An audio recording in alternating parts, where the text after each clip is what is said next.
열린 오늘 전국 사찰에서 부처의 탄생을 기념하는 봉축 법요식이 열렸습니다. 윤석열 대통령은 국정 철학은 부처님의 가르침에서 나온다고 했고 여야는 통합을 강조했습니다. 200m 상공에서 여객기 비상문을 연 30대 남성이 답답해서 빨리 내리고 싶었다고 진술했습니다. 경찰은 이르면 오늘 구속영장을 신청할 방침입니다. 누리호에 실려 궤도에 오른 차세대 소형위성 2호가 영상 레이더 안테나를 펼치는 데 성공했습니다. 탑재됐던 위성 8기 가운데 2기는 아직 신호가 잡히지 않았습니다. 전지희 신유빈이 세계 탁구 선수권 대회에서 랭킹 1위 중국을 꺾고 여자 복식 결승에 올랐습니다. 한국의 여자 복식 결승 진출은 36년 만입니다.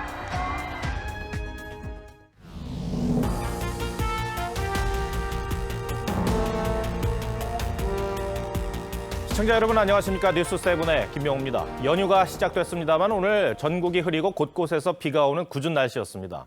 그래도 부처님 오신 날을 맞아 전국 사찰은 찾아온 사람들로 북적였습니다. 4년 만에 맞은 이 코로나 없는 부처님 오신 날이라 가족이 함께할 수 있는 다채로운 체험 행사도 열렸습니다. 오늘 첫 소식으로 사찰 풍경을 권영석 기자가 담아왔습니다. 조계사 경내가 오색빛깔 연등으로 뒤덮였습니다. 대웅전 앞에는 봉축 법요식에 참석한 사람들로 가득 찼습니다. 4년 만에 코로나 제약 없는 석가탄신일 행사에 1만여 명이 참석했습니다. 코로나 감염병에서 완전히 벗어나 두려움 없이 이웃과 함께 활짝 웃으며 서로를 마주보는 온전한 부처님 오신 날을 3년 만에 비가 쏟아지는 날씨에도 대웅전 옆으로는 이렇게 참배를 기다리는 줄이 길게 이어졌습니다. 코로나 때 절에 이제 못 다니고 있다가 이제 올해 이제 다시 이제 이런 법요 행사를 한다고 해서 와이프랑 같이 8만대장경을 품은 합천회 인사도 사람들로 북적였습니다. 가족 모두 항상 건강하고 행복하게 지내길 바라는 마음에서 절을 하게 됐습니다. 전국 곳곳 사찰에서 다채로운 행사가 열렸고 가족 단위 나들이객들은 즐거운 시간을 보냈습니다. 아기는 사람들 많은 거 그리고 여기 연등이 너무 이뻐서 많이 좋아하긴 했어요. 석가탄신일 연휴 첫날 시민들은 오랜만에 코로나 마스크도 벗은 채 부처님의 자비와 가르침을 되새겼습니다. TV조선 권영석입니다. 부처님 오신 날을 맞아 서울 조계사에서 열린 법요식에는 윤석열 대통령과 여야 지도부가 총 출동했습니다. 축사를 한 윤 대통령은 정부의 국정 철학과 부처님 가르침이 다르지 않다고 강조했습니다. 법요식 소식은 황병준 기자가 전해드립니다. 조계사 대웅전 앞에 선 윤석열 대통령이 분홍색 연등을 들고 아기 부처가 놓인 관불단에 헌등합니다. 여야 대표도 나란히 앉아 두 손 모아 합장합니다. 윤 대통령은 축사에서 정부의 국정 철학과 부처님의 가르침이 다르지 않다고 강조했습니다.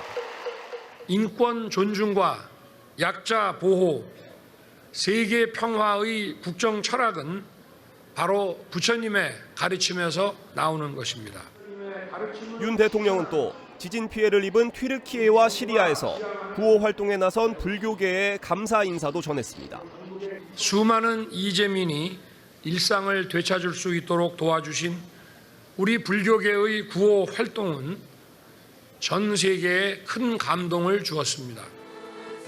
윤 대통령은 지난해에는 대통령 당선인 신분으로 법요식에 참석했고 올 2월에는 현직 대통령으로 처음으로 불교 신년 대법회에도 참석했습니다. 오늘 법요식에는 김기현, 이재명 대표도 참석해 나와 남이 둘이 아니라는 뜻의 자타부리를 똑같이 언급했지만 해석은 달랐습니다. 김 대표는 부처님의 자타부리 가르침을 잊지 않고 국민이 화합하는 상생의 길을 열겠다고 했고 이 대표는 화쟁과 자타부리 정신으로 힘을 모으면 나라의 위기를 극복할 수 있다고 강조했습니다. 법요식이 끝난 뒤엔 조계사를 빠져나가는 윤 대통령과 이 대표가 마주치는 장면도 포착됐는데 악수만 하고 별다른 대화는 나누지 않았습니다. TV조선 황병준입니다. 생각할수록 오싹한 여객기 비상문 사고 소식에 많은 분들이 놀랐습니다. 이 대구공항 상공에서 아시아나 여객기 비상문을 연 30대 승객은 어제 긴급 체포돼 경찰 조사를 받고 있습니다. 승객 200여 명에게 여객기가 착륙하는 8분은 악몽 그 자체였습니다. 그런데 이 남성이 비상문을 연 이유에 대해 입을 열었는데 황당하기만 합니다. 뭐라고 말했는지 김동영 기자가 전해드립니다. 경찰관들이 바닥에 늘어진 남성을 압송합니다. 210m 상공에서 여객기 비상문을 열어 경찰에 긴급 체포된 30대 A씨입니다. 문 왜 여셨어요? 대답 한마디만 해주세요. 불안 증세를 보이며 진술을 거부하던 A씨는 이후 조사에서 직장을 잃어 스트레스를 받아왔고 답답함을 느껴 빨리 내리고 싶었다고 털어놨습니다. 탑승 시간이 좀 긴 거가 지나쳐져서 빨리 내리고 싶고 답답하고 그냥 당긴 것 같아요. 일부 승객들은 A씨가 안전벨트를 푼 채 열린 비상구로 실제 뛰어내리려 했다고 전했습니다.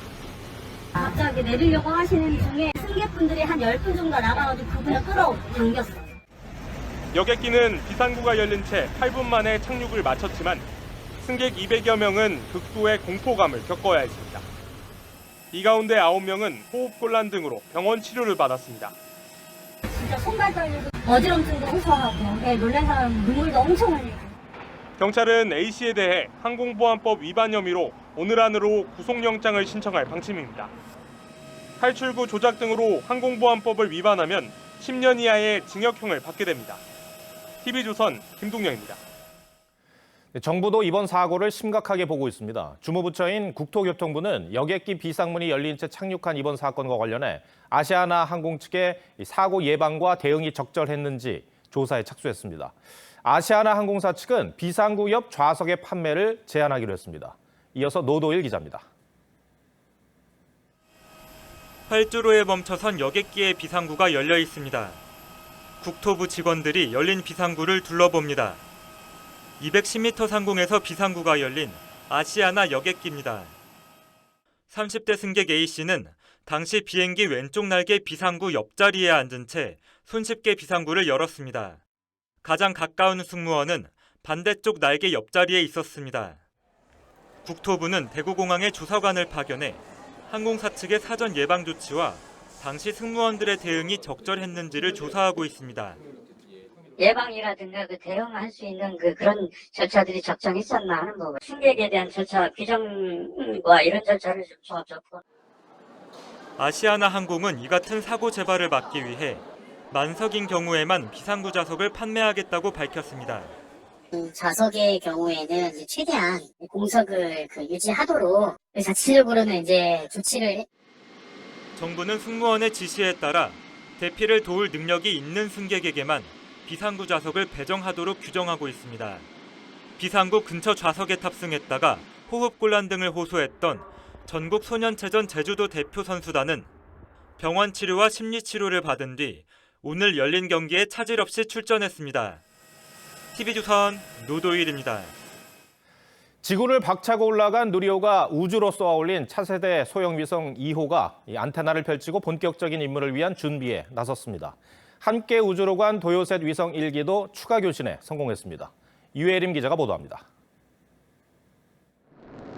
누리호에 실려 고도 550km 궤도에 도착한 차세대 소형 위성 2호의 신호가 잡히자 연구진이 환호성을 지릅니다. 어제 저녁 6시 30분 차세대 소형 위성 2호가 5.2m 길이의 안테나를 펼치고 본격적인 활동 준비에 나섰습니다. 순수 국산 기술로 만들어진 첫 번째 영상 레이더 위성으로 빛과 구름의 영향을 받지 않고 빙하와 산림, 해양 오염을 관찰할 수 있습니다. 영상 레이더를 통해서 이미지를 확인함으로써 지상에 대해서 해상도 5m급에 해당되는 레이더 영상을 획득하는 것입니다. 비슷한 시간 함께 우주로 향한 도요셋 위성 4호기의 신호도 추가로 감지됐습니다. 이로써 우주에 도착한 위성 8기 중 도요셋 위성 3호기와 저스텍 위성 등 2기를 제외한 6기의 위치가 확인됐습니다. 연구진은 누리호 정보를 분석해 도요셋 3호기의 사출 여부를 확인 중인데 결과가 나오는데 최소 이틀 이상 걸릴 전망입니다. 이제 발사체 움직임 정보가 텔레메트리로 이제 들어오는데 그 정보를 좀 분석 중에 있습니다. 근데 이거는 시간이 좀 걸릴 거로 지금 저희. 과기정통부는 통상 큐브 위성 교신에 일주일 정도 걸리는 만큼 지속적으로 모니터링하며 위성들의 본격적인 임무 수행을 위한 준비에 나설 계획입니다. TV조선 유혜림입니다. 네, 오늘부터 석가탄신일 3일 연휴가 시작됐죠. 길지 않은 연휴지만 인천공항은 해외로 떠나려는 사람들로 북적였습니다. 황금 연휴의 흔한 풍경인데 코로나를 겪고 나니 한편으로는 또 새삼스럽기도 합니다. 인천공항에 있는 취재기자 연결해 보겠습니다. 전정원 기자, 오늘 공항에 계속 있었는데 많이 붐볐습니까? 네, 인천공항은 출국하려는 여행객이 몰리면서 수속 대기줄이 하루 종일 길게 이어졌습니다. 연휴 첫날인 오늘 하루에만 7만 5천 명이 출국할 것으로 예상되는데 해외 여행길에 오른 시민들은 설렘을 감추지 못했습니다. 엄청 신나하고 친구들한테도 자랑도 많이 하고 아이도 지금 거의 4년 만에 나가는 거라서 오늘 인천공항 이용객은 14만 명이 넘을 것으로 보이는데 코로나 확산 이전과 비교하면 70% 가까이 회복한 수준입니다. 연휴 기간 인천공항 이용객은 58만 명에 달해 지난해 석가탄신일 연휴보다 5배 이상 늘어날 전망입니다. 인천공항공사는 이용객이 몰릴 것에 대비해 출국장 운영 시간을 연장하기로 했습니다. 네, 그런데 국내는 날씨가 좋지 않던데요. 연휴 내내 비가 오는 겁니까? 네, 오늘은 수도권을 중심으로 10mm 이상의 비가 종일 내렸는데요. 내일부터는 전국 대부분 지역으로 비구름이 확산되면서 연휴 마지막 날까지 빗방울이 이어지겠습니다. 기상청은 연휴 기간 전국에 30에서 80mm, 충청과 전북 등엔 100mm 이상의 비가 내릴 것으로 예측했습니다. 특히 내일 밤부터는 충청 지역을 중심으로 벼락과 돌풍을 동반한 시간당 20mm 안팎의 많은 비가 예상됩니다. 중부지방은 모레부터 조금씩 비가 먹겠지만 남부지방은 30일까지 이어지겠습니다. 인천국제공항에서 TV조선 전정원입니다. 네, 우리도 많은 분들이 해외로 떠나는 만큼 한국으로 여행 오는 외국인들도 급증했죠.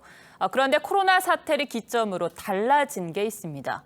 국내 관광지를 채우던 중국인 관광객 자리에 동남아 관광객들이 서고 있습니다. 숫자로도 몇 배지만 씀씀이도 꽤 큽니다. 김충년 기자가 서울 명동거리에서 만나봤습니다. 명동거리에 활기가 넘칩니다. 한껏 멋을 낸 베트남 여행객들이 방송 카메라를 향해 손을 흔듭니다. 올해 들어 한국을 찾은 동남아인 관광객은 중국인 관광객 6허의 5배가 넘습니다. 코로나 이전엔 6허의 절반도 안 됐지만 이젠 한국 관광의 주류가 됐습니다. Here is very clean and I like Korean food and people here's how to say it's very kind. 단순히 관광객 수만 늘어난 것이 아닙니다. 한국을 찾은 관광객들의 씀씀이를 살펴봤더니 베트남 관광객이 일본, 대만 등을 제치고 1위를 차지했습니다. 동남아 경제가 가파르게 성장하며 여행객들의 구매력 또한 커진 것입니다. 하지만 대부분의 관광지 안내는 중국어, 일본어 위주입니다. Understand the Korean alphabet, right? So we have to, to find a Google Translate something like that. So 동남아인 관광 비자 발급이 지나치게 제한적이라는 지적에 대통령도 비자 문제에 대한 전향적인 안을 가져오라고 법무부에 지시했습니다. 동남아 관광객이 6허의 빈자리를 채우며 한국 관광산업에 숨통을 틔우고 있습니다. TV조선 김충영입니다. 헤어진 여성을 살해한 30대 남성에 대해 경찰이 보복살인 혐의로 구속영장을 신청했습니다. 하지만 피해를 막을 수 있던 기회를 놓친 게 참 안타깝습니다. 피해 여성은 가해 남성을 데이트 폭력으로 경찰에 신고했고 함께 조사를 받았지만 귀가 조치가 내려졌습니다. 그렇게 경찰서를 나선 지 10분 만에 여성은 숨졌습니다. 임서인 기자입니다. 여성이 다급히 뛰어가고 바로 뒤 남성이 쫓아갑니다. 남성을 확인한 여성은 다시 중앙분리대 쪽으로 달아납니다. 새벽 시간 도로에서 연인 사이 추격전이 벌어졌습니다. 쫓기던 여성은 새벽 5시 37분 데이트 폭력을 당했다며 남성 A씨를 신고했고 경찰이 두 사람을 임의동행해 조사했습니다. 경찰은 두 사람의 진술이 경미한 폭행으로 일치하고 피해자가 처벌도 안 원해 데이트 폭력 위험도가 낮다고 보고 귀가 조치했습니다. 그런데 피해 여성이 지구대를 나선 지 10분 만에 변을 당했습니다. 먼저 나간 A씨가 피해자 차가 주차된 곳에서 기다리다 범행을 저지른 겁니다. A씨는 범행 후 행인이 다가오자 여자친구가 다쳐서 병원에 가려고 차에 태우고 있다고 둘러댔고 임산부인데 내 차로 병원에 가는 게 빠르다며 112 신고도 막은 것으로 전해졌습니다. 일각에선 경찰이 데이트 폭력 신고자에게 제대로 조치를 못한 게 아니냐는 지적이 나왔습니다. 경찰 관계자는 이에 대해 스토킹 처벌법이나 가정폭력 특별처벌법과 달리 데이트 폭력은 접근 금지 조치 등 법적 근거가 없다고 밝혔습니다. 경찰은 특가법상 보복살인 혐의를 적용해 구속영장을 신청했습니다. TV조선 임서인입니다. 민주당 전당대회 돈봉투 의혹을 수사 중인 검찰이 돈봉투가 국회 사무실에서 전달된 것으로 보고 관련자들의 동선을 추적하고 있습니다. 돈이 전달된 구체적인 시간과 장소도 사실상 특정한 것으로 전해지는데요. 이에 대해 민주당 이성만 의원의 입장을 들어봤습니다. 김보건 기자가 보도합니다. 검찰은 어제 돈봉투 의혹의 핵심 인물인 강래구 씨를 기소했습니다. 공소장엔 300만 원씩 든 돈봉투 10개가 두 차례 총 6천만 원이 윤관석 의원에게 제공됐고 누락 없이 국회의원들에게 전달됐다고 적시했습니다. 검찰은 이 가운데 먼저 전달된 돈봉투 10개 3천만 원이 전당대회 나흘 전 국회 본청 외교통일위원회 소회의실에서 전달됐을 가능성을 의심하는 것으로 전해졌습니다. 당시 송영길 캠프 의원들의 모임이 열린 자리였다는 건데 송 전 대표가 외교통일위원장이었습니다. 돈봉투 수수자로 처음 지목된 이성만 의원은 TV조선과의 통화에서 최다선인 윤관석 의원 주도로 10명 정도 조찬 모임을 가진 건 맞다면서도 송 전 대표는 그 자리에 없었고 봉투가 오가지도 않았다고 해명했습니다. 검찰 관계자는 돈봉투 수수자로 특정된 현역 의원의 동선을 파악하려고 국회 사무처에 출입 기록 등을 요청했다며 자료 수집을 마치는 대로 차례로 소환 요청할 예정이라고 밝혔습니다. 소환 시기는 윤관석, 이성만 의원의 국회 체포동의안 표결이 예상되는 다음 달 12일 이후가 될 전망입니다. TV조선 김보건입니다.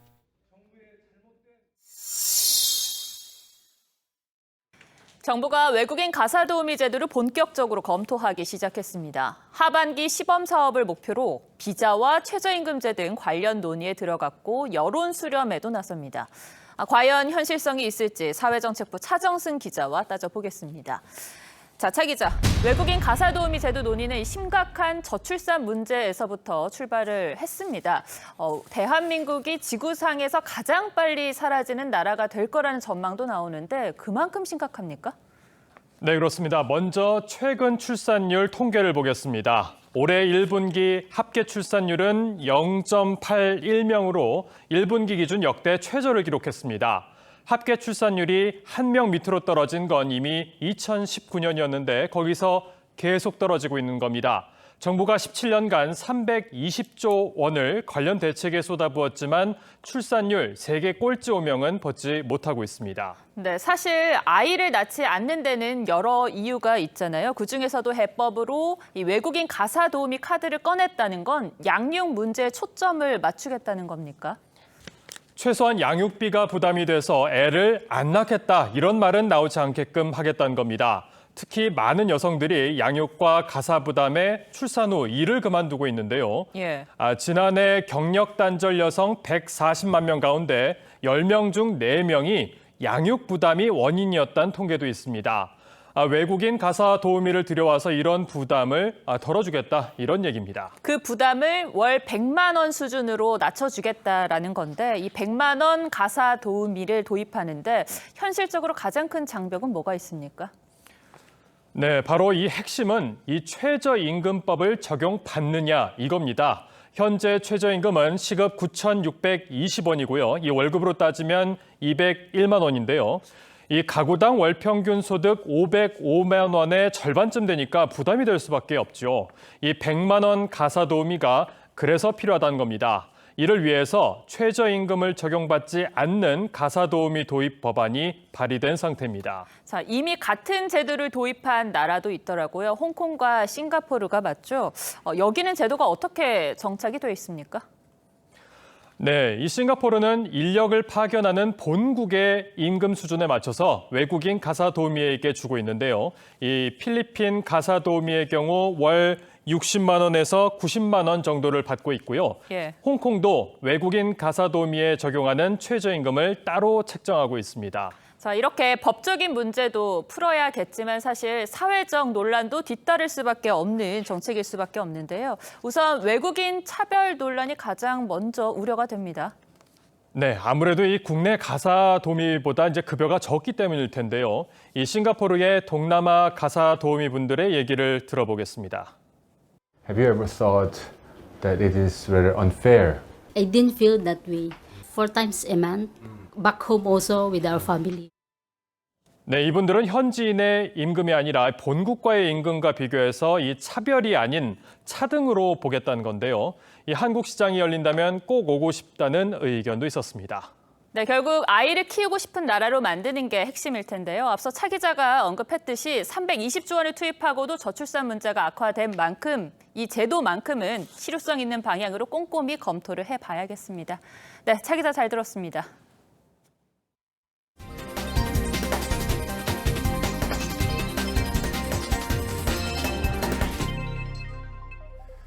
기아차 노조 간부들이 회식 자리에 하청업체 여성 영양사를 지목해 참석시키면서 갑질 논란이 불거졌습니다. 이 노조 측은 논란이 확산된 뒤에도 피해자도 아니고 피해 호소인에게 사과한다며 또 다른 상처를 남겼습니다. 노동자 권리 신장을 외치는 노조가 하청업체 노동자에게 왜 이런 일을 벌인 건지 오늘은 차순우 기자가 갑질 노조에 민낯에 포커스를 맞췄습니다. 기아차 노조 간부들이 하청업체 소속 영양사를 불러 회식 자리를 가진 건 모두 3차례. 특히 노조 간부 A씨는 하청급식업체 소속 특정 영양사를 지목해 회식 참석을 요구하고 업무 시간 외 보고를 시키는 등 갑질을 해온 것으로 파악됐습니다. 기아차 노조 측은 논란이 불거지자 피해 호소인에게 사과한다면서도 하청업체에 대해선 해당 업체 독과점을 반드시 끊어내겠다는 공세적 입장도 냈습니다. 우리가 지급하는 돈에 있어서의 그만큼의 식사질이 나아지지 않나? 기아 측 자체 조사에 따르면 노조 간부의 갑질은 이미 몇 달 전부터 있어 왔습니다. 하지만 하청업체 직원은 그동안 문제 제기도 못하다 최근에서야 인터넷 익명 게시판을 통해 억울함을 토로했습니다. 이런 일이 벌어진 건 기아차 원청과 하청업체 관계 때문이란 분석이 나옵니다. 기아차 화성지부는 직원이 13,000여 명이고 구내식당 한 끼 식사 단가는 4,500원 수준입니다. 하청급식업체 입장에선 하루 2끼만 계산해도 매출이 월 35억 원에 달하는 대형 고객사인 셈입니다. 하청업체로선 원청 직원을 대표하는 노조의 눈치를 볼 수밖에 없었을 거란 겁니다.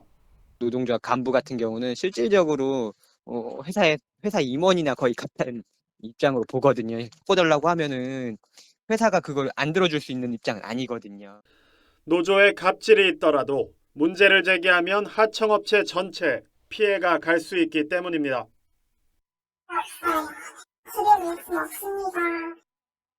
기아차 측은 자체 진상조사를 통해 징계 여부 등을 결정할 방침이지만 노조 측이 이를 어떻게 받아들일지는 미지수입니다. 그거는 저희 내부 문제니까 현장 대주주까지 해야 할 문제니까.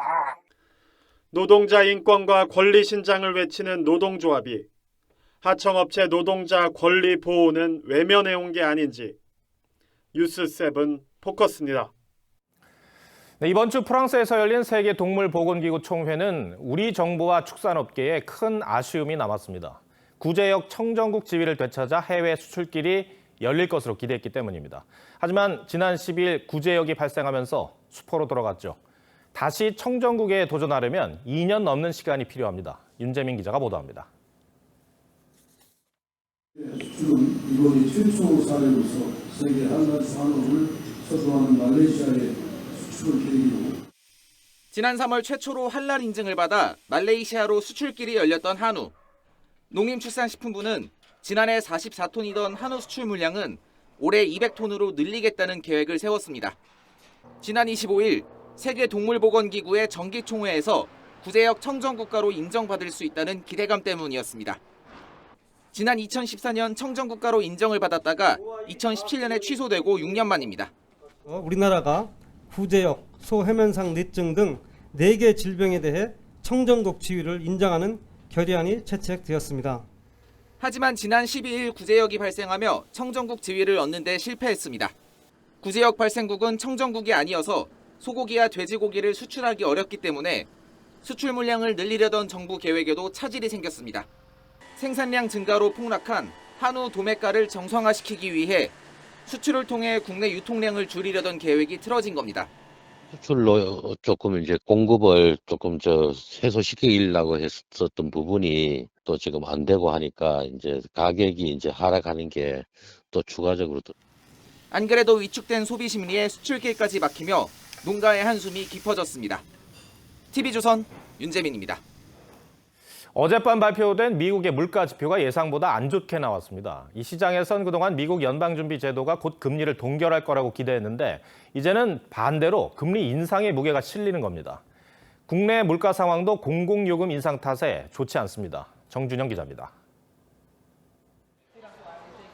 개인 소비 지출 가격 지수 PCE는 미국 연방준비제도가 통화정책을 정할 때 가장 주목하는 물가 지표입니다. 지난 4월 PCE는 1년 전보다 4.4% 상승한 것으로 나왔는데 3월보다 오히려 상승폭이 커졌습니다. 변동성이 큰 식료품과 에너지를 뺀 근원 PCE도 시장 예상보다 높았습니다. 생각보다 저조한 물가 성적표 탓에 일주일 전 17%에 불과했던 6월 금리 인상 전망은 60%대로 치솟았습니다. 국내 상황도 불확실성이 커졌습니다. 3%에서 우리가 목표로 하는 2%로 내려갈 거냐. 그 부분에 대해서는 오히려 확신이 좀 줄었다고 말씀드립니다. 물가 상승률이 최근 3%대로 떨어지긴 했지만 전기요금 등 공공요금 인상 압력이 여전하기 때문입니다. 여기에 현재 1.75%포인트인 한미 금리 차가 더 벌어지면 원달러 환율과 함께 수입 물가가 상승할 우려도 있습니다. 물가가 다시 높아질 수 있는 그런 요인들이 있다. 그렇기 때문에 금리 인하를 연내하거나 이렇게 하기는 조금 어렵지 않느냐. 한국은행에서 통화정책을 정하는 금통위원 6명 전원은 최종 금리 수준을 3.75%로 열어두자는데 의견을 모았습니다. TV조선 정준영입니다. 만리장성의 벽이 높은 걸로 유명한 탁구에서 낭보가 들려왔습니다. 세계 탁구 선수권 대회에서 전지희, 신유빈조가 랭킹 1위 중국을 꺾고 결승 진출에 성공했습니다. 1987년 이후 36년 만의 쾌거입니다. 박소영 기자입니다. 두 세트를 먼저 빼앗으며 기분 좋게 출발한 전지희, 신유빈. 세계 랭킹 1위 중국의 수닝샤 왕만위조가 추격에 나섭니다. 5대6으로 뒤진 3세트. 전지희의 송곳 같은 대각선 드라이브가 상대 테이블 가장자리에 꽂히며 승부의 균형을 맞춥니다. 한국의 기세에 당황한 수닝샤의 공격이 네트에 걸리며 역전에 성공합니다. 불안한 1점 차 리드. 치열한 랠리가 이어지고 왕만위가 주저앉으며 건 드라이브를 전지희가 더 강력한 맞드라이브로 받으며 구석을 찌릅니다. 전지희의 전광석화 같은 백드라이브에 세계 랭킹 1위도 꼼짝을 못합니다. 2011년 중국에서 귀화한 전지희는 대표팀 에이스답게 탁구 신동 신유빈과 함께 찰떡 호흡을 자랑하며 세계 최강 중국의 3대0 완승을 거뒀습니다. 한국이 이 대회에서 결승에 진출한 것은 87년 양영자 현정화조 이후 36년 만입니다. 모르겠어요. 미친 것 같아. 지금도 꿈이 같아. 모르겠어요. 너무 저희가 금메달리스트 2번 챔피언을 했는 선수 지금 진짜 너무 신기할 것 같아요. 언니가 옆에서 잘 받쳐주고 저도 언니한테 많은 도움을 주려고 노력하다 보니까 이렇게. 전지희, 신유빈은 세계 랭킹 7위 중국의 왕이디 천멍조와 금메달을 다툽니다. 지난 대회에서 은메달에 머물렀던 남자 복식의 장우진, 임종훈조는 중국을 상대로 다시 한번 금빛 사냥에 나섭니다. TV조선 박소영입니다. 러시아가 우크라이나를 또다시 공습하면서 민간인이 숨지고 홍수까지 났습니다. 러시아는 자국 영토도 공격받았다고 주장하는데 전술핵 이동 배치도 시작하면서 핵 위협을 한껏 끌어올리고 있습니다. 이유진 기자입니다. 3층짜리 병원 건물이 완전히 불에 탔습니다. 러시아가 또다시 우크라이나 전역에 미사일과 드론 공습을 벌인 겁니다.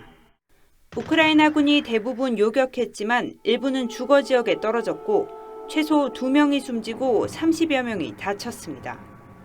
Спальный район, мирный район, две лекарни, лекарня места Днепро и ветеринарная клиника. 도네츠크에선 댐이 러시아 미사일에 붕괴돼 하류에 홍수 경보가 내려지기도 했습니다. 반면 러시아는 자신들도 공격을 받았다는 입장입니다. 점령지뿐 아니라 자국 영토에서 공습이 잇따랐다고 밝혔는데 우크라이나의 대반격 임박 징후라는 분석이 많습니다. В результате осмотра обнаружены фрагменты и осколки от снаряда, предположительно РСЗО «Хаммерс». 벨라루스에 전술 핵을 배치하는 작업도 시작됐습니다.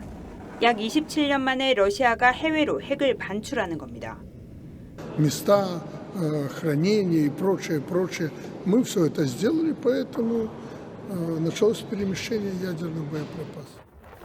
나토 회원국 코앞에 핵무기를 맞닥뜨리게 된 미국 등 서방은 긴장 고조를 멈추라고 교탄했지만 핵 위협은 그 어느 때보다 커지고 있습니다. TV조선 이유진입니다. 내년에 있을 미국 대선을 앞두고 벌써부터 신경전이 가열되고 있습니다. 공화당에서는 트럼프 전 대통령과 디센티스 플로리다 주지사가 출마를 선언했습니다. 디센티스 주지사는 트럼프가 왼쪽으로 간다고 비판하며 자신이 진짜 보수라고 부각했고 트럼프 전 대통령도 집중 견제를 시작했습니다. 최원희 기자입니다. 지난해 재선에 성공하며 단숨에 차기 대선 주자로 떠오른 디센티스 플로리다 주지사. 무명 시절을 벗고 주지사에 당선된 건 트럼프 덕이 컸지만 이제는 트럼프는 왼쪽으로 이동했다고 저격하며 판세 뒤집기에 나섰습니다. There is no substitute for victory. We must end the culture of losing that has infected the Republican Party in recent years. 대선 출마 선언 직후 24시간 동안 정치 후원금을 108억 원이나 모으는 기록을 세우기도 했습니다. 트럼프 전 대통령도 이빨을 드러낸 디센티스 견제에 나섰습니다. 출마 선언을 재앙이라고 비꼬았고 디센티스는 트럼프의 아류라는 비판 광고도 연일 내놓고 있습니다. Rob DeSanctimonious and his poll numbers are dropping like a rock. I would almost be inclined to say these are record falls. 최근까진 여론조사에서 아직 인지도가 낮은 디센티스가 고전을 면치 못하고 있습니다. Capitalize on the fact that he's less crazy than Trump. 하지만 내년 3월 트럼프의 성추문 입막음 의혹 재판이 시작되는 상황이어서 사법 리스크가 트럼프에게 악재가 될지 지지층 결집을 만들어줄지 전망이 엇갈리고 있습니다. TV조선 최원입니다. 윤석열 대통령이 다음 주 공식 기자회견을 여는 방안을 검토하고 있습니다. 취임 초 이어가던 출근길 질의응답이 중단되고 외교 일정으로 신년회견과 취임 1주년 회견도 생략됐죠. 이번에 열린다면 정식 기자회견으로는 취임 후 두 번째입니다. 구민성 기자가 보도합니다. 지난해 8월 취임 100일을 맞아 기자회견을 열었던 윤석열 대통령이 질문받는 대통령이 되겠다고 말씀드렸습니다. 언론과의 소통이 궁극적으로 국민과의 소통이라고 생각합니다. 이르면 다음 주 취임 후 두 번째 공식 기자회견을 검토 중입니다. 대통령실 관계자는 원래 지난주쯤에 기자회견 개최를 검토했지만 외교안보 일정이 빡빡해 일정을 조율 중이라며 다음 주 개최 등을 열어두고 고민 중이라고 전했습니다. 윤 대통령은 취임 후 출근길에 기자들과 약식 질의응답을 이어갔지만 지난해 11월 MBC 기자와 대통령실의 마찰 이후 중단됐습니다. MBC가 뭘 악의적으로 했다는 거죠? 뭐가 악의적이에요? 또 올 1월에는 아랍에미리트 정상회담과 세계경제포럼 참석차 스위스를 방문해 신년회견이 무산됐고 취임 1주년인 이달 초에는 일본 히로시마에서 열린 G7 참석으로 정상회담만 12번을 소화하면서 기자회견 대신 기자단 오찬 간담회만 열었습니다. 처음에는 취임하고 메일 받잖아요. 그죠? 근데 안 보니까 좀 섭섭하죠? 대통령실은 정식으로 열리는 두 번째 기자회견인 만큼 100일 기자회견 때처럼 다양한 질의응답 시간을 통해 취임 2년차 전국 구상을 자세히 전달하는 방안을 검토 중입니다. 또 민생현안 해법, 우크라이나 지원 정책을 비롯해 거부권을 행사한 양곡관리법 개정안, 간호법 제정안 등에 대한 설명도 나올 것으로 전망됩니다. TV조선 구민성입니다. 21대 국회가 이제 임기 1년을 남기고 일부 상임위원장을 교체할 예정인데 민주당 목 상임위원장을 놓고 또다시 뒷말이 나오고 있습니다. 그동안 국회에는 상임위원장과 당직을 겸직하지 않는다는 관례가 있었는데 이 민주당 최고위원인 정청래 의원이 1년 전 관례를 깨고 과방위원장을 맡더니 이번에 다시 행안위원장에 내정되면서 논란이 커지고 있습니다. 신임한 기자 리포트 전해드리고 뉴스야 이어가겠습니다. 지난해 7월 여야는 행안위와 과방위를 1년씩 교대로 맡기로 합의했습니다. 여야가 나눠 갖기로 했고 1년 후에는 다시 또 교대하기로 했습니다.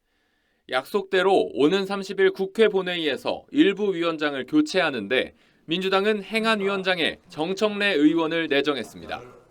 당초 정 위원장이 지난 21일 제가 상임위원장직을 사표내지 않으면 저를 쫓아낼 법도 없다며 위원장직을 유지할 뜻을 내비치자 민주당 지도부가 정 위원장을 행안위원장으로 옮기기로 결정한 겁니다. 하지만 최고위원인 정 위원장이 과방위에 이어 행안위까지 겸직하자 당내에서도 2년 연속 관례를 깨고 본인 욕심만 채운다는 비판이 나옵니다. 실제 2005년 1월 당시 재경위원장이었던 한나라당 김무성 의원은 당 사무총장에 선임되자 한 달 만에 위원장직을 내려놓았고 지난해 7월 김민기 민주당 사무총장도 국토위원장을 맡은 한 달 후 사무총장직을 사퇴했습니다. 또 민주당은 신임 산자위원장으로 삼선 박범계 의원을 고려하고 있지만 돈봉투 사건으로 탈당한 윤관석 산자위원장이 자리를 지킬 경우 강제할 방법이 없다는 점을 고민하는 것으로 전해졌습니다. 여당은 상임위를 독식하던 민주당이 자기 함정에 빠졌다고 비판했습니다. 전체 상임위를 독점하며 입법 폭주를 자행했던 민주당의 당내 위원장직 나눠먹기가 스텝이 단단히 꼬이는 것 같습니다. TV조선 신유만입니다.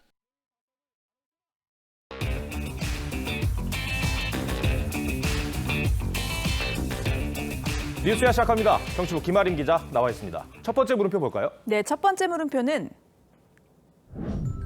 부활한 조국 수호대입니다. 예, 코인 의혹으로 민주당을 탈당한 김남국 의원 얘기죠? 네, 맞습니다. 잘 아시다시피 김 의원은 지난 2019년 조국 사태 당시 앞장서 조 전 장관을 수호하며 일명 조국 퀴즈로 국회에 입성한 인물인데요.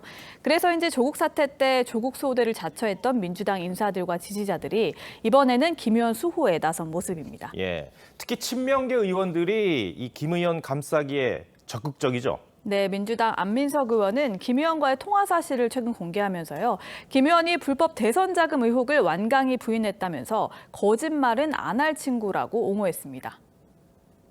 너무나 이 의의가 없어서 예. 의원님 정말 한 사람의 심정을 알겠습니다. 그러더라고요. 그러면서 안 의원은 국민의힘에서 자금 세탁과 대선 자금 의혹을 제기한 것에 책임을 지라며 오히려 여당을 직격했습니다. 다른 의원들은 또 언론 탓을 했다고요? 네, 그렇습니다. 양이원영 의원과 정청래 의원은 아직 검찰 조사 결과가 나오지 않았는데 마녀 사냥 여론 재판이라고 언론에 책임을 돌리기도 했습니다. 확인되지 않은 그런 사실들로 인해서 굉장히 그 마녀 사냥하듯이 여론 재판이 막 이루어졌거든요.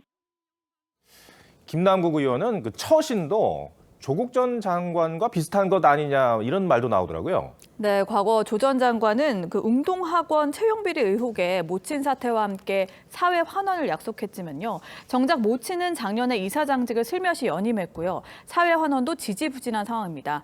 김 의원도 코인 매각 권고를 성실히 이행하고 탈당 후에도 조사에 협조하겠다 이렇게 공언을 했었는데 정작 이후에 열흘 넘게 잠적하면서 코인 매각도 조사 협조도 없던 일이 됐습니다. 아니, 그러면 김 의원은 지금 대체 어디서 뭘 하고 있는 겁니까?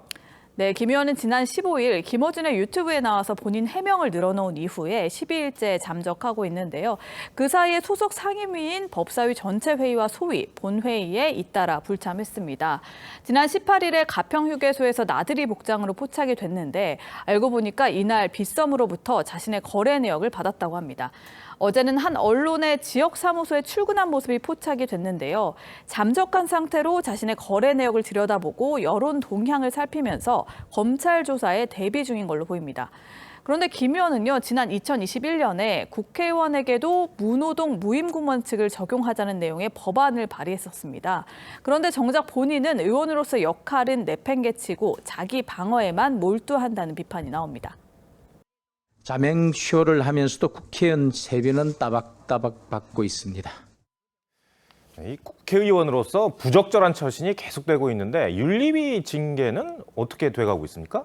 여야는 오는 30일에 윤리특위를 열고 징계 절차 논의를 이어갈 예정인데요. 하지만 자문위 절차를 빼고 징계 절차를 서두르자는 여당의 주장에 민주당은 여전히 소극적입니다.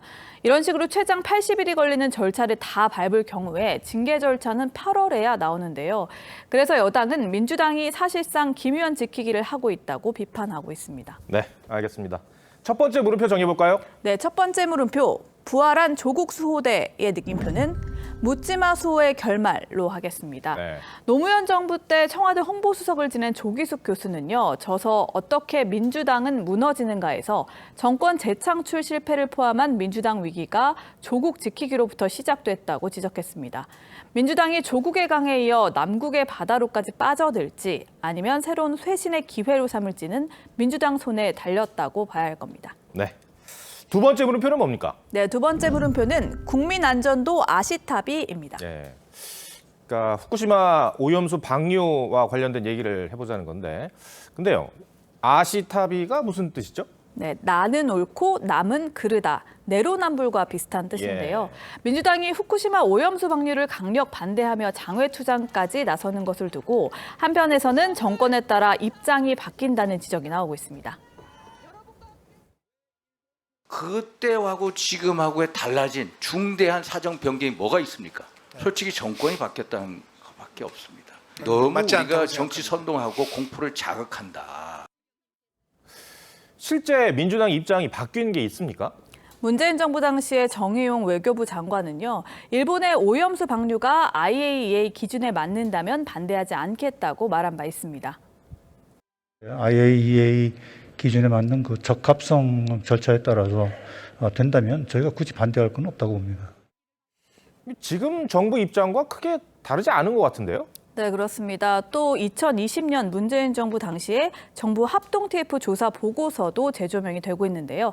당시 원안위에서 7차례 전문가들의 의견을 취합한 결과 오염수가 방류돼도 큰 문제가 없을 거라고 정리됐습니다. 내로남불 민주당에게 묻습니다.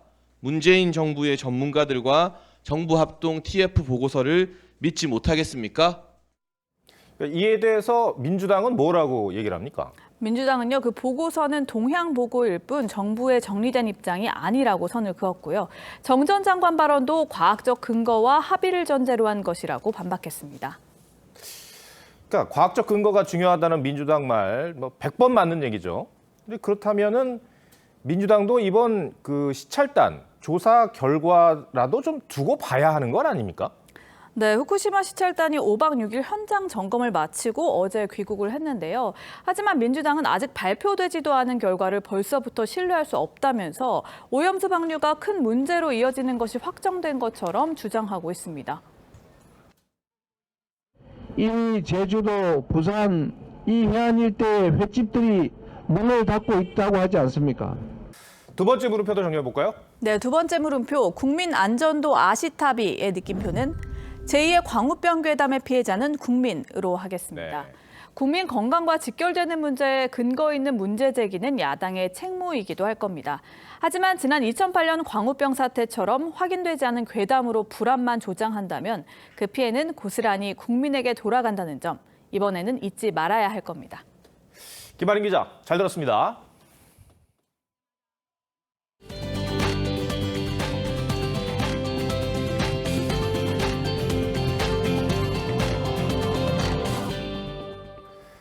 TV조선이 주최하는 요리축제 서울푸드 페스티벌에 막이 올랐습니다. 한국에 온 미슐랭 스타 셰프들은 제주도의 골목 식당을 찾아가 요리 비법을 나눴습니다. 안윤경 기자가 다녀왔습니다. 프랑스의 국보급 셰프 엠마누엘 르노가 제주도 골목 식당을 찾았습니다.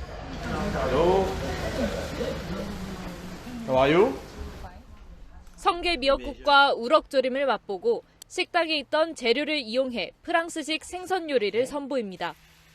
골목 식당을 위해 자신의 요리 비법을 아낌없이 나눕니다. To find the ingredient, what I can find the ingredient around in the kitchen, and just to use differently. 엠마누엘 르노는 지난 2016년 세계 7위 셰프에 올랐고 2012년에는 올해의 셰프에 선정되는 영예를 누렸습니다. 맛이 있건 없건 간에 그래도 앞에서 요리를 하니까 그야말로 진짜 감사할 뿐이죠. 3스타 셰프 등 23개의 미슐링 스타가 등장하는 서울 푸드 페스티벌은 오늘부터 일주일간 열립니다. 경북 영주에서는 해외 셰프들이 우리나라의 사찰 음식과 전통 장문화를 배우고 서울 잠수교 위에서는 미국 피자 챔피언들이 함께하는 피크닉 온 더 브릿지가 진행될 예정입니다. TV조선 안윤경입니다.